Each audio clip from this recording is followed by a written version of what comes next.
du roi, et elles sortent toutes par division, et les arbres saisissent avec les mains, et ils se trouvent dans le palais du roi, parole de l'Éternel. Tu peux t'asseoir, tu acclames le Seigneur.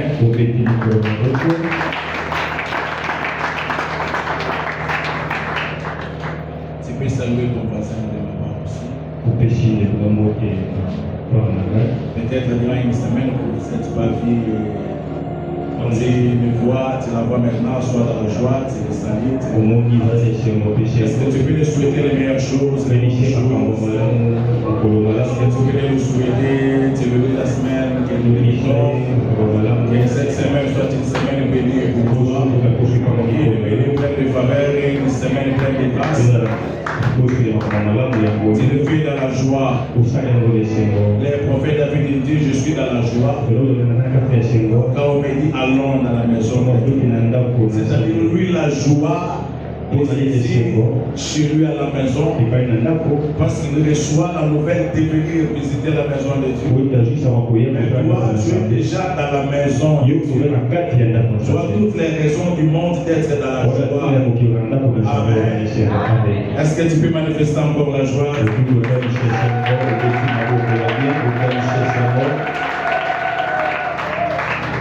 Tu peux prier. Tu peux demander à Elohim Adonai de te parler aussi. La vie est dans l'explication des choses. La vie est dans la révélation de la parole.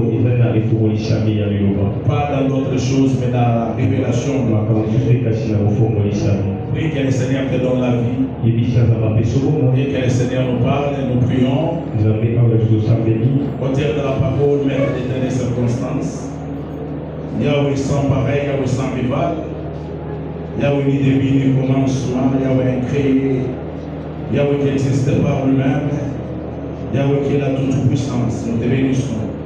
Seigneur, place la sémence au sein de nos cœurs, touche la bouche qui va parler, bénis l'oreille qui va entendre, prépare le cœur qui va recevoir cette sémence, au nom de Jésus. Amen. Amen. Amen. Amen. Nous allons auprès des 4 petits animaux selon la Bible. Ce sont les petits animaux. Et nous allons auprès d'eux pour avoir la sagesse. Donc je suis allé auprès de ces petits animaux ici. Selon les conseils du prophète Shlomo, pour que nous recevions la sagesse. Il y a beaucoup trop à dire sur ces choses. Mais nous aimerions te donner l'essentiel, les nécessaires. La vie est dans la parole. La vie est dans l'explication des choses. Tu vois, x carré plus x plus 3 égale à 0. C'est l'énigme. Vous saisissez la pensée de tout ça. Tu dois chercher l'inconnu qui est X. Je parle de la manière des hommes. Peut-être c'est la première fois que tu viens ici. Peut-être tu trouveras que nous exagérons un tout petit peu dans ce que nous disons. Mais c'est la parole. Donc c'est une équation de second degré qui mérite une explication. Amen. Amen. Vous vous rappelez, n'est-ce pas? Vous vous rappelez? X carré. Alors on cherche l'inconnu qui est X. C'est comme ça aussi avec les Écritures. Dans les Écritures, il y a l'inconnu que nous cherchons. Si nous trouvons l'inconnu, le problème est résolu. C'est ça. Alors tu dois nous suivre avec une attention particulière et une attention soutenue. La Bible déclare dans leur détresse, ils ont invoqué l'Éternel. Ils ont imploré Elohim Adonai. Elohim Adonai leur envoya la parole. La parole, c'est l'eau. La parole, c'est la rosée. La parole, c'est la vie. Une vie sans parole. Une société sans parole. Un continent sans le verbe primordial est appelé à sécher. C'est comme une terre sans pluie. Donc aussi dans ta vie, si tu es loin de ces choses, très loin de la parole, tu vas sécher. Et tu vas finir par mourir. Ainsi, nous nous efforçons d'amener ces choses à votre niveau. Je vais circoncire les champs. Je vais placer les choses premièrement dans la pensée prophétique. Et après cela, je parlerai de la manière des autres. Pour que les plus petits d'entre nous puissent aussi comprendre. C'est-à-dire chacun aura sa part. Mais ne sommeille pas. Ne sois pas dans la distraction. Vous savez, je suis sur les réseaux. Je suis sur TikTok. Je suis sur Facebook. Je suis sur WhatsApp. J'observe souvent. La plupart des cas, ce sont des jeunes. Des jeunes assoiffés. Ils aiment les choses, entre guillemets, les choses de Dieu. Il y a une façon de prier que j'observais sur les réseaux. Ah, en tout cas, il y a des prières. Hein? L'enseignement est très important. L'initiation aux choses divines. Les gens, j'ai vu les gens prier. Ils bougent dans tous les sens. Ils ne s'agitent pas comme possible. Ils montent du haut de la chair. Tu te dis, mais ça c'est quoi ça? Ça c'est un problème. Non. C'est un problème de l'enseignement. La raison pour laquelle des fois j'ai publié, j'ai dit ceci. Si nous avons la clé, nous n'avons pas besoin de casser la porte. Dieu ne va pas t'exaucer parce que tu es parti en manière. Dieu ne te répondra jamais parce que tu as gesticulé, tu as transpiré. Ah non. Donc dans ce principe-là, il n'y a pas de négociation avec la terre. Qu'il soit païen, qu'il soit chrétien. Il met la sémence sur la bonne terre, il va récolter. La vie est faite des côtes et des principes. C'est lui qui connaît les principes. Il applique les principes. Il est exaucé. Celui qui ne connaît pas, il va gesticuler. Il va sauter. Comme les prophètes des mal. Il n'y aura ni bruit, ni son. Ils vont transpirer. Ils vont satisfaire leurs émotions. Il faut la connaissance. Et aujourd'hui, nous allons transmettre une partie de la connaissance. On ne peut pas critiquer les morts. Mais nous devons quand même vous prodiguer aussi des conseils. Les jeunes hommes est allé mourir à la montagne. C'est une honte. C'est une honte pour les prophètes. Retenez. Les éléments de la nature ne tuent pas les prophètes. Les vents, la pluie, la foudre, les tonnerres, les eaux, les feux, tout ce qui est élément de la nature ne peut pas tuer les prophètes. Parce que les prophètes deviennent constituants des éléments de la nature. Amen. Amen. Amen. Amen. Donc quand un prophète monte là-bas, vous apprenez qu'il est mort. Retenez que ce n'est pas un prophète. Ayez des pieds sur terre.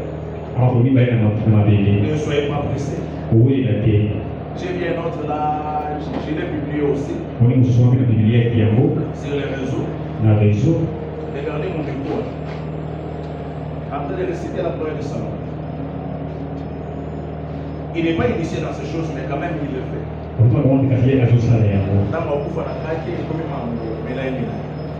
Donc c'est pour vous dire toutes ces souffrances, toute cette peine, C'est parce que vous vous lancez dans des choses que vous ignorez. Vous avez la Bible à la main, mais vous ignorez. Que Dieu vous fasse grâce de maîtriser la Bible. Comment tu vas connaître la Bible? Tu te rends à l'église sans livre. Qui ont leur Bible? Commence par là, qui ont leur Bible? Qui ont leur Bible dans les téléphones? Dans les téléphones, tu n'as même pas de Bible. Donc ça va, je commence l'enseignement. J'ai toujours insisté, ayez vos Bibles, amenez vos Bibles. C'est plus qu'important. Amen. Amen. Que Dieu te bénisse. Ce jour-là, nous étions chez les lézards. Et je pense que tu as saisi quelque chose. Aujourd'hui, nous serons chez la fourmi. Il y a beaucoup trop à dire sur ces choses. Mais l'important, que tu saisisses la pensée d'Elohim. Elohim Adonai par le prophète Salomon. La Bible est inspirée.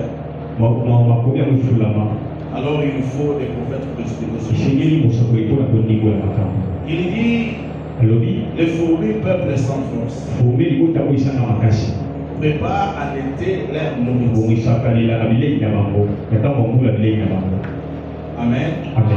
Il dit ce peuple ici que nous appelons les fourmis, ils n'ont pas de force. Ils ne sont pas des prédateurs. Ils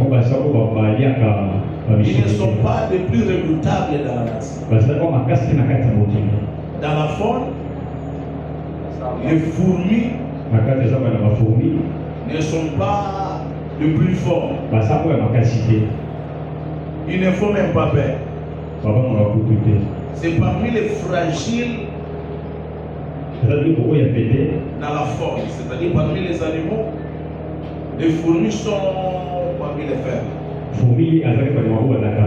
Tu peux les écraser avec tes doigts.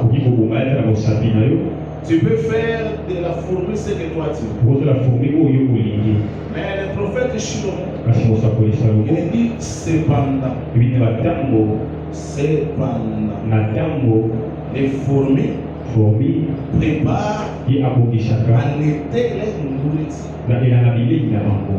Ici, le prophète Shlomo, il parle d'une saison. Quelle est cette saison? Il parle de l'été. En Orient, comme au Moyen-Orient, il y a 4 saisons.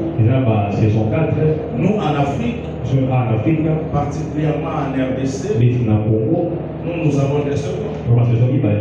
Vous connaissez nos saisons? N'est-ce pas que vous connaissez nos saisons? Nos saisons là, vous les connaissez? Quelles sont nos saisons?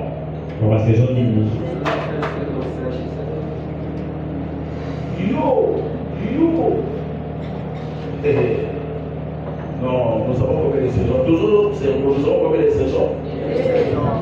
Nous avons des saisons. Lesquelles? La saison. Mais c'est le coup là qui est de celui-ci.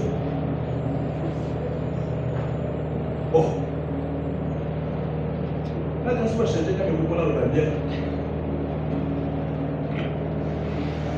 Quand on commence l'enseignement, veillez à ces choses pour que la transmission soit bonne. Mais la communication est pas. Nous avons combien de saisons? Des saisons. Lesquelles? La saison sèche, la saison. Voilà, ici, et c'est là que vous avez ici. Correct. Moi, au Moyen-Orient, tout comme en Orient, ils en ont 4. C'est très important ce que j'ai dit ici. Pour que vous compreniez la suite de l'enseignement. Quelles sont ces saisons?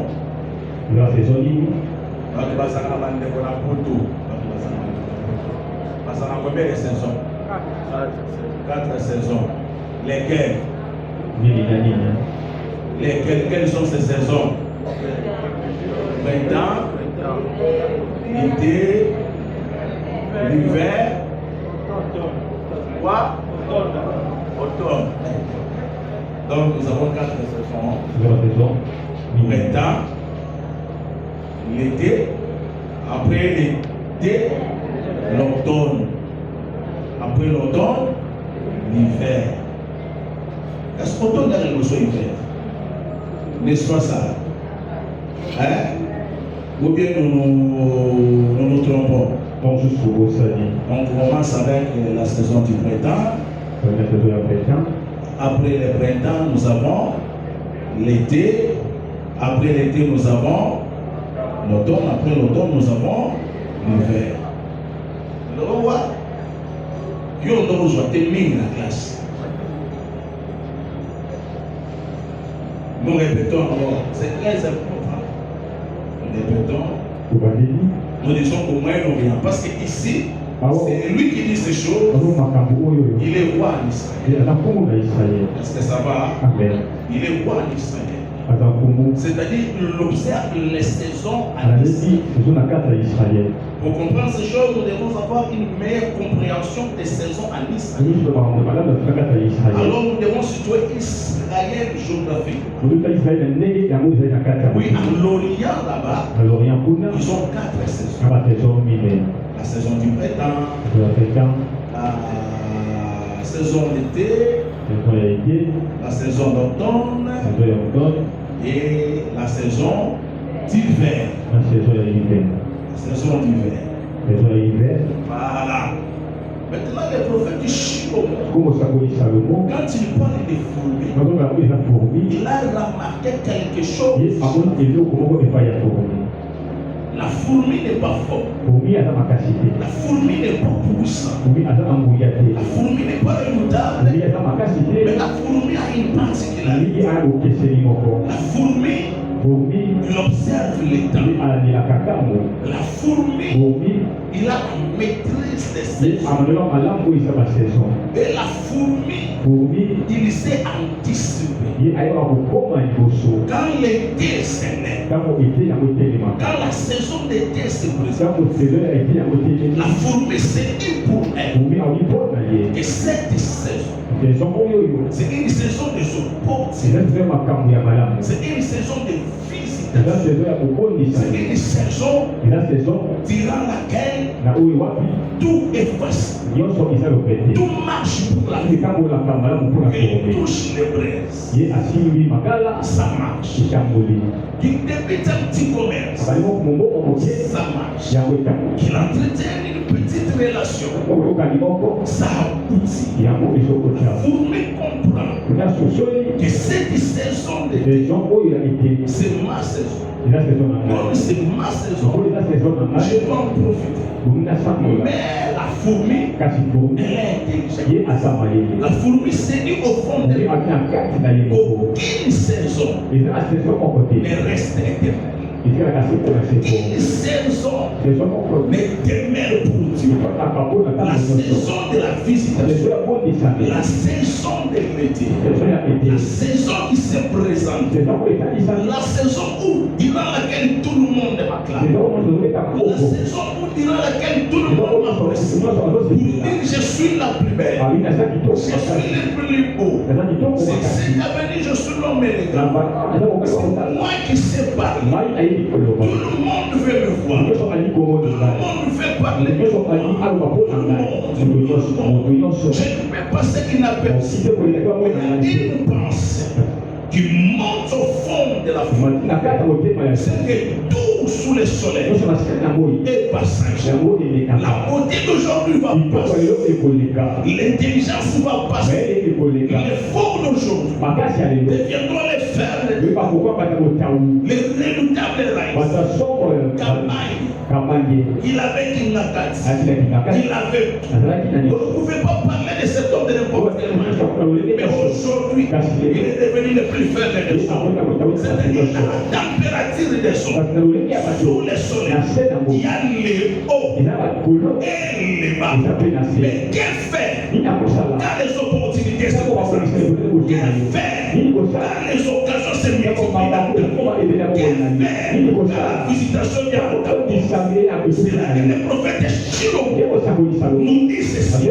Va vers la fourmi, observe la fourmi, tu verras la fourmi à la notion que ça va passer. Amen. Amen. Ta beauté va passer. Tu ne vas pas esquiver ton univers. Tu ne vas pas t'y échapper. Tu ne resteras pas à 30 ans. 40 ans viendra. Tu ne vas pas t'échapper. Il y aura toujours des hauts et des bas.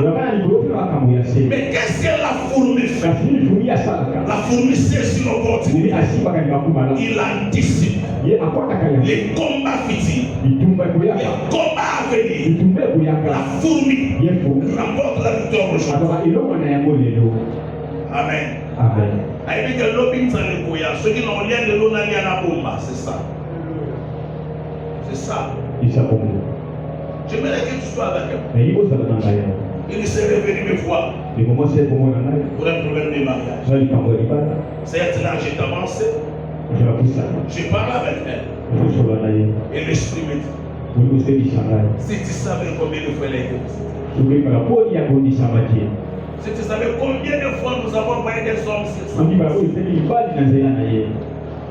Combien de fois elle a reçu des propositions.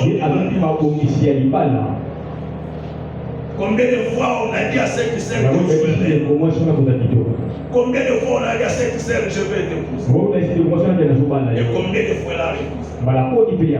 Pour des raisons bêtes. Pour des raisons banales. Et je réfléchis encore.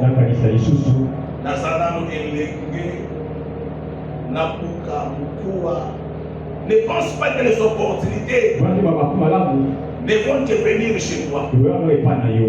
Tu n'es pas la seule personne, la seule femme, le seul homme sur la terre. Ah non, ne te trompe pas.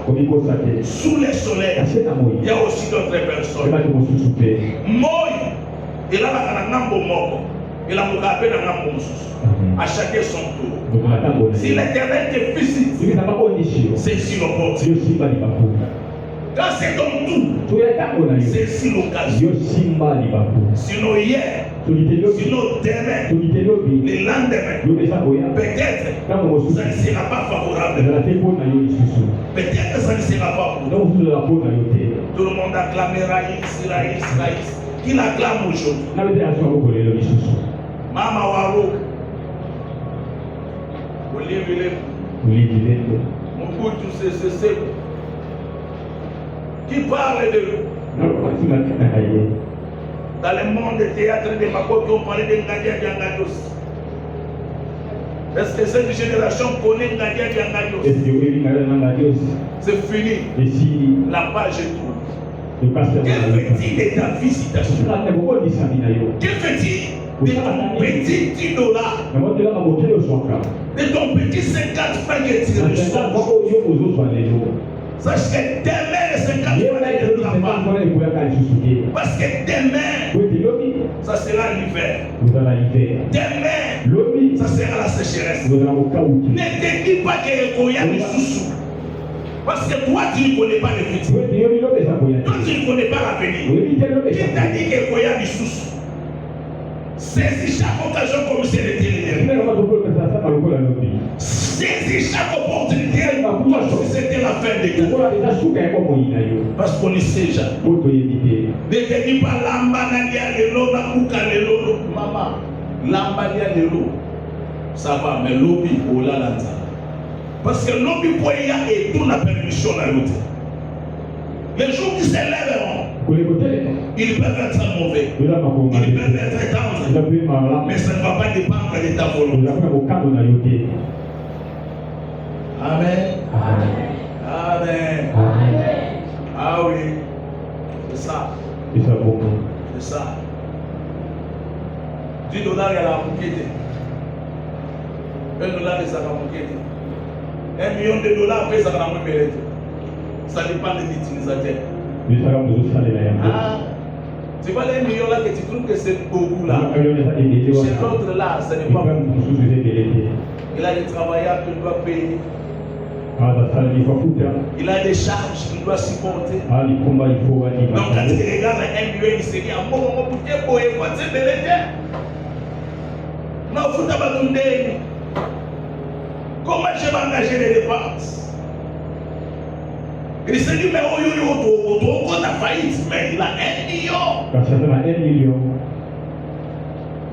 Il s'est dit, mais je suis malheureux, moi. Comment vous pouvez produire 1 million?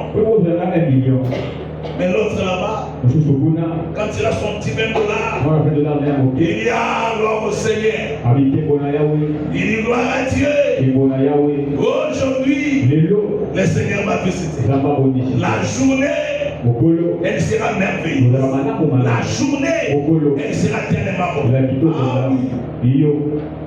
Le niveau de responsabilité diffère d'une personne à une autre. Mais quand la visitation vient, quand Dieu se lève la table, saisis la chose. Parce que sous le soleil, rien n'est éternel.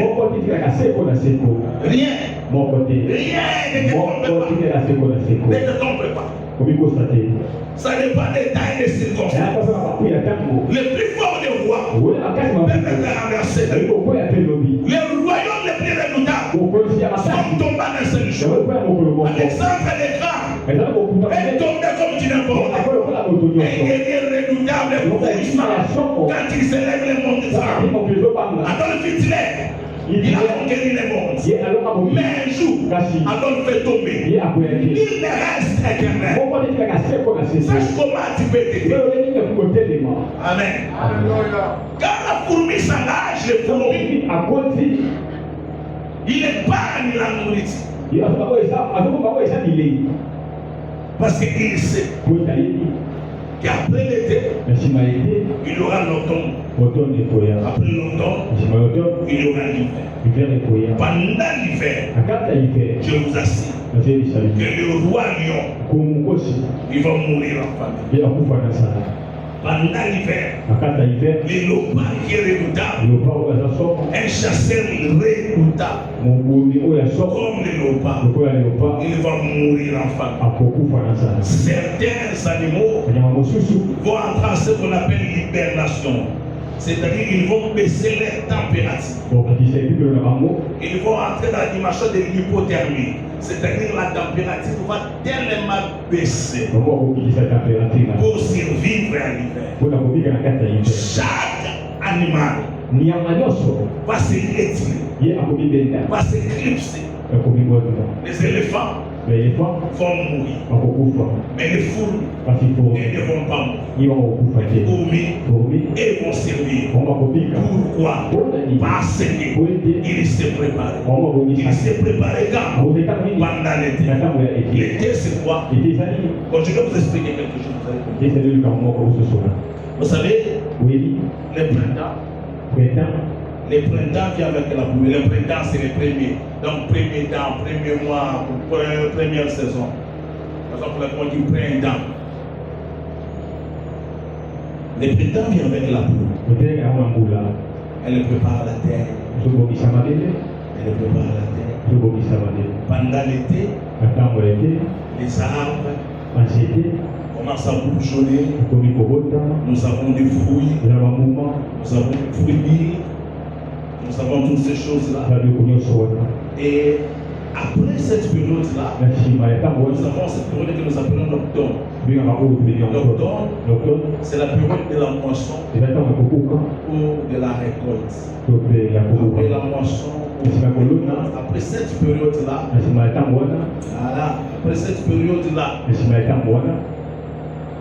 l'hiver va se présenter. Mais l'automne, quand l'automne vient, l'automne va commencer à nous annoncer. Va commencer à nous dire attention. L'hiver approche. Pendant l'été, il y a un caractéristique. Pendant l'été, les journées sont longues. La lumière est forte.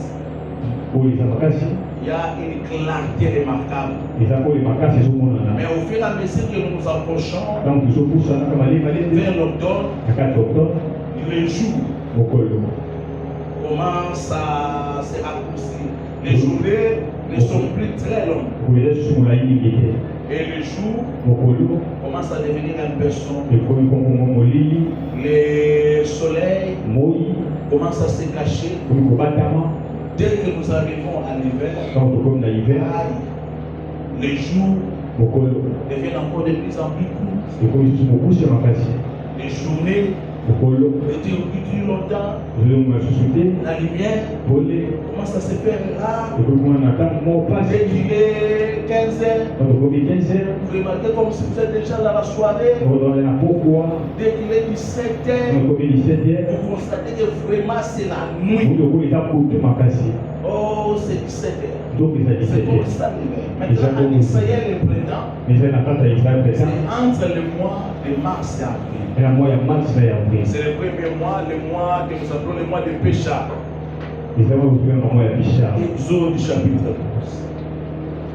Exode chapitre 12. Voilà.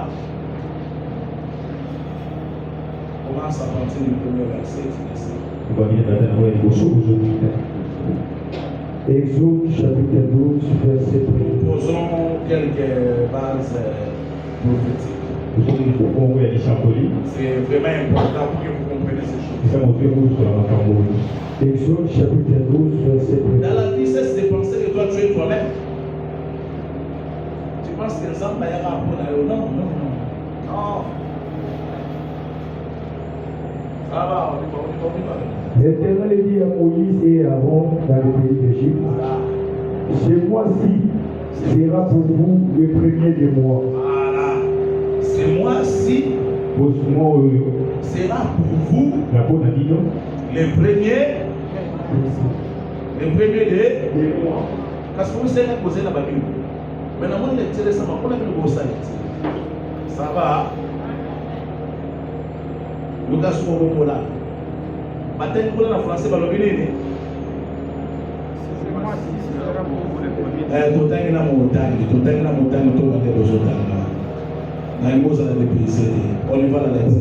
L'Éternel dit à Moïse avec les lecteurs, lisez avec lui. Donc toute l'assemblée nous lisons. Voilà. L'Éternel dit à Moïse et à Aaron dans le pays d'Égypte.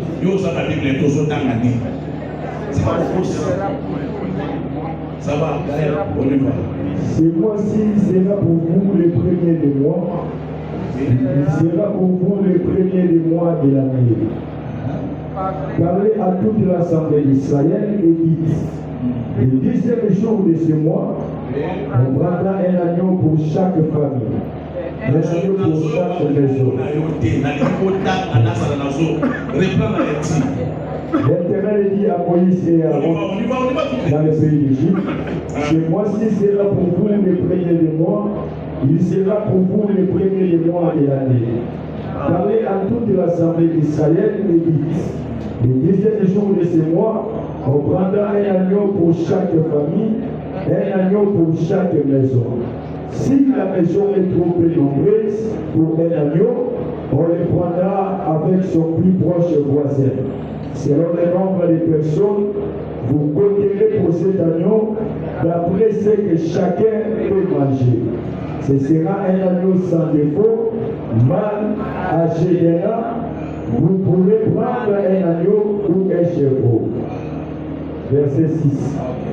Vous le garderez jusqu'au 14e jour de ce mois, et toute l'assemblée d'Israël l'immolera entre les deux soirs. On prendra de son sang et on la mettra sur les deux poteaux et sur les linteaux de la porte des maisons où on le mangera. Cette même nuit, on en mangera la chair, rôtie au feu, on la mangera avec les pains sans levain et les herbes amères. Vous ne les mangerez point avec du cuit et bouilli dans l'eau, mais il sera rôti au feu avec la tête, les jambes et l'intérieur. Vous n'en laisserez rien jusqu'au matin, et s'il en reste quelque chose le matin, vous le brûlerez au feu. Quand vous les mangerez, vous aurez vos raisins, vos souliers aux pieds et votre bâton à la main. Et vous les mangerez à la hâte, c'est la Pâque de l'Éternel. C'est quoi? C'est la Pâque de l'Éternel. Oh, tu vois, c'est quoi? C'est la Pâque de l'Éternel. C'est la Pâque de l'Éternel. C'est quoi? C'est la Pâque de l'Éternel. Voilà, mon Dieu. La Pâque de l'Éternel, là, c'est le 40e mois. Hein? C'est le 40e mois. Calais. Et John 12. Le premier verset. Exode chapitre 12, verset 1. L'Éternel dit à Moïse et à Aaron dans le pays d'Égypte, Voilà. ce mois-ci sera pour vous les premiers des mois. Voilà. Le mois de la Pâque, c'est le 40e mois.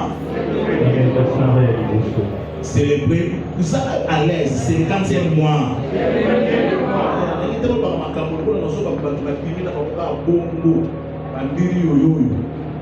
Vous devez saisir quelque chose. C'est le premier mois.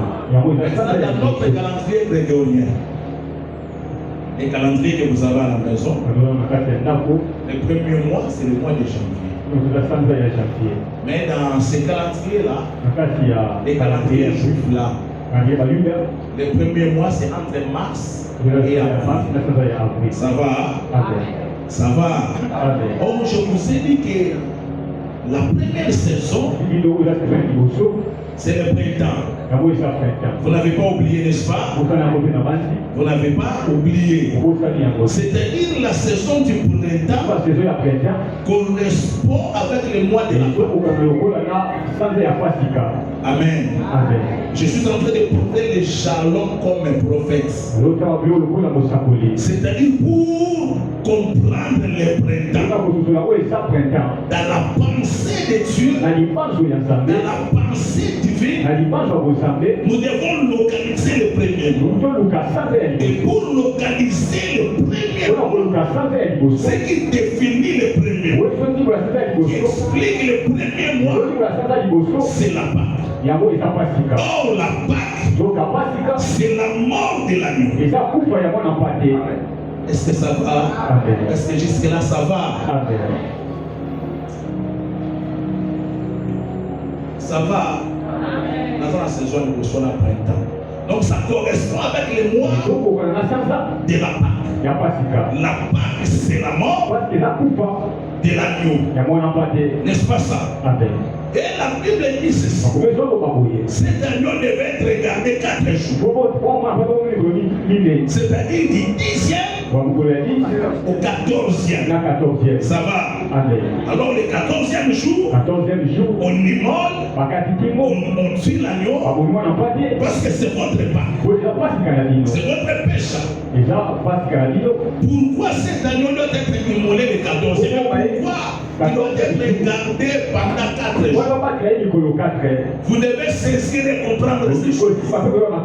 Ces choses sont difficiles, mais ces choses sont faciles. Car la révélation de tes paroles est claire. Elohim a fendu la mer dans la Bible combien de fois? Il faut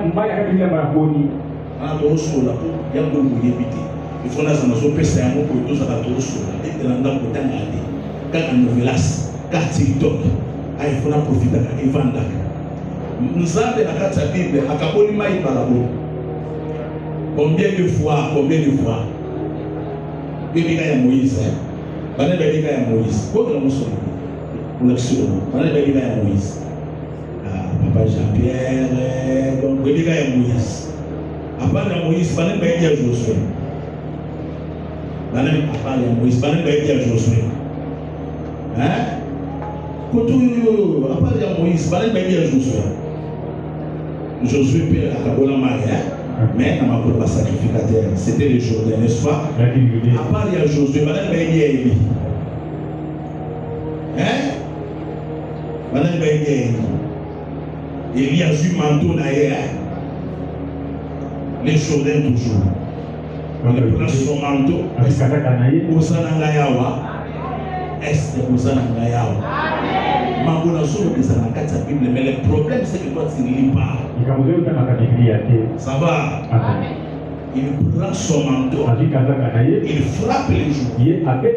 Journée salénée, Bakati Snaïs. Tant que Elisa Linga Zunga, a super manteau et a roulé à lui, où est-il? Les tiers,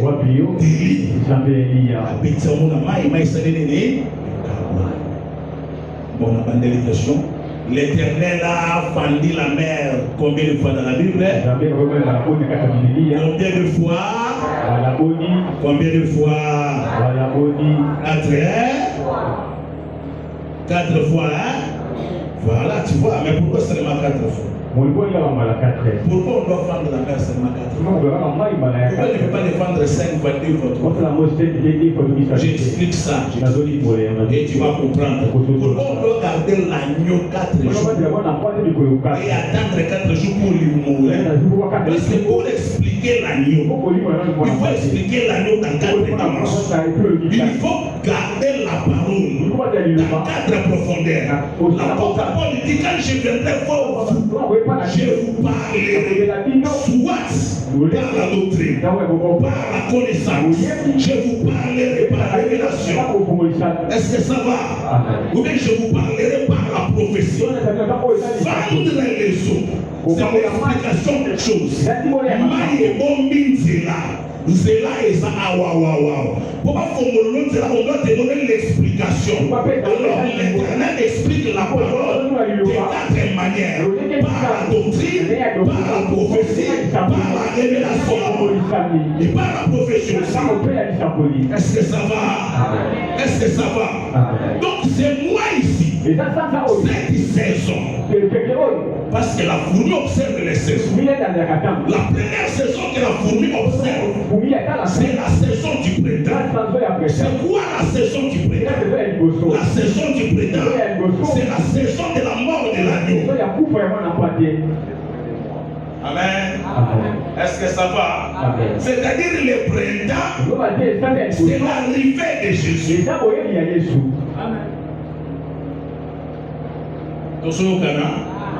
C'est ça le printemps ici, de manière prophétique. Quand Jésus vient, il vient sur la terre. C'est la pluie du printemps. Parce que Dieu dit ceci: comme la pluie arrose la terre, ainsi année de ma parole. Oh Jésus, c'est la parole. Jésus, c'est l'agneau. Donc le printemps, c'est Jésus qui vient pour mourir à la croix. Amen. Amen. Quelle est la caractéristique de l'été? Pendant l'été, nous avons maintenant des fruits. Les figuiers commencent à bourgeonner. Il y a la croissance, il y a la floraison, la sécheresse échasse. Les plantes qui étaient cachées dans la terre commencent à se manifester. C'est la restauration, c'est la résurrection, c'est la vie, c'est la croissance. Il y a maintenant des fruits mis. Tu vois la pluie qui est tombée pendant la saison du printemps a préparé la terre pour que la terre donne ses meilleurs fruits, pour que la terre donne ses meilleurs pommes, ses meilleures tomates. Voilà la mort de Jésus à la croix a préparé la croissance, la manifestation, l'apparition d'une vie, l'apparition d'un peuple, l'apparition de son église. Nous allons manifester le fruit, nous allons croître parce que Jésus, il est mort à Golgotha. Amen. Est-ce que ça va? Est-ce que ça va? Est-ce que nous sommes malam? Nous sommes malam.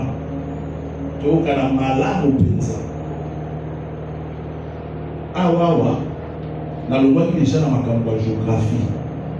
Na komo expliquer la saison dans la pensée prophétique, na l'image de l'Isakoli. il y a Elohim Adonai. Tant que le printemps, le banni. Tant que le été, le banni. La terre a reçu la pluie. La pluie du printemps. La terre a reçu la pluie. Je vous ai dit pendant cette période, l'agneau est mort. Amen. C'est le premier mois. Mais quand l'agneau est mort, les peuples, saisis-moi bien, les peuples qui est caché en Égypte comme esclaves, ces peuples doivent sortir. Oh l'Égypte. Est-ce que vous au Ghana? Est-ce que vous au Ghana? Est-ce que vous au Ghana? La nanga malam. Est-ce que quelqu'un peut me dire amen? Est-ce que quelqu'un acclame le Seigneur?